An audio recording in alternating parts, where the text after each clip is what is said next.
Has a presidentially declared disaster got your owner-occupied residence damaged or destroyed? If so, FEMA's Individuals and Households program may be just what you need. Well, that and a hammer.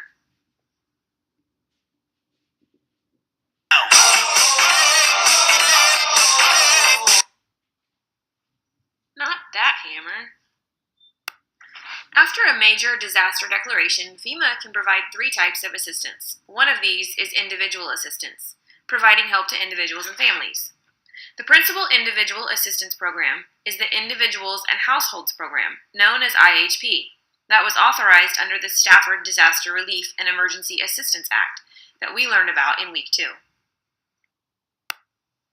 Housing assistance for individuals and families following a presidentially declared disaster dates back to 1951 in response to flooding in the Midwest, when resulting legislation included a provision for providing temporary housing or other emergency shelter for families. But over the next 2 decades, this provision was only sporadically used. In 1974, the Disaster Relief and Emergency Assistance Act was enacted, and this established the Individuals and Households program, known as IHP.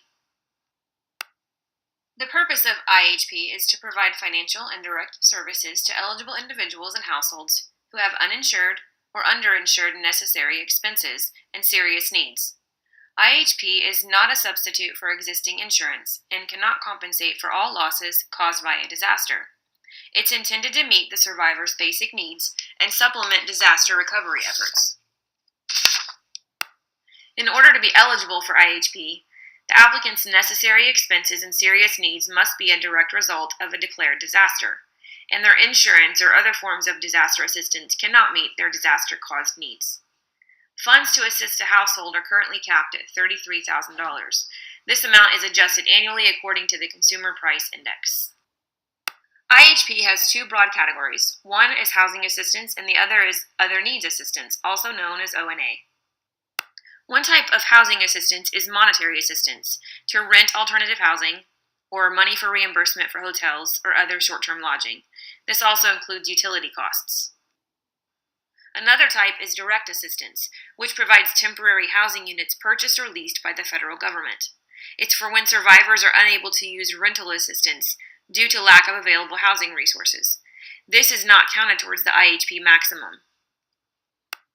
Repairs are the preferred form of assistance because returning families to their own homes keeps them in their communities, in their employment, and in their schools. This can also include mitigation measures to make houses less susceptible to future damage. It does not include new utilities or improvements to the home. Replacement is a contribution towards the replacement of an owner-occupied residence that was uninsured or underinsured and destroyed in the disaster event. The second category of IHP is other needs assistance, which is cost shared with the state government on a 75% federal and a 25% state basis. This can include clothing, furniture, emergency medical help, funeral expenses, equipment to assist with household recovery like chainsaws, air purifiers, and eligible items are identified by the state or local government. Individual assistance is not automatic under a presidential disaster declaration. It must be specifically requested by the governor, which should also include estimates of needs, the number of homes affected, the degree of damage, estimated amounts of insurance coverage, and other demographic information such as household income and percentages of elderly residents. Once IHP has been designated, the National Processing Service Centers, located in Maryland, Texas, and Virginia, are staffed to receive applications, where trained operators work with disaster survivors to advise them and to determine eligibility for assistance. Sometimes FEMA will set up on-site disaster recovery centers to accept applications in person. During the application process, some survivors may be referred to SBA, Small Business Administration, for its disaster loan program, which can provide more resources to repair homes. This process can also help expedite the recovery process by identifying applicants that will not qualify for an SBA loan and therefore may need extensive FEMA assistance, including ONA. From the interview during the application process, an inspection of the damaged property is arranged, where FEMA seeks to confirm that this is the primary residence.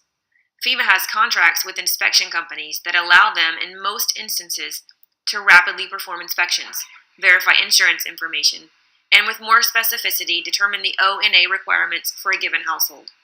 The inspectors review the damage to the home and also discuss the status of the housing with the applicant and confirm information regarding insurance coverage and home ownership.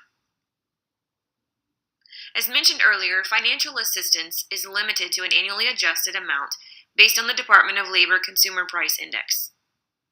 Another interesting note is the applicants whose homes are located in a special flood hazard area and who receive assistance as a result of flood-caused disaster must obtain and maintain flood insurance as a condition of accepting disaster assistance.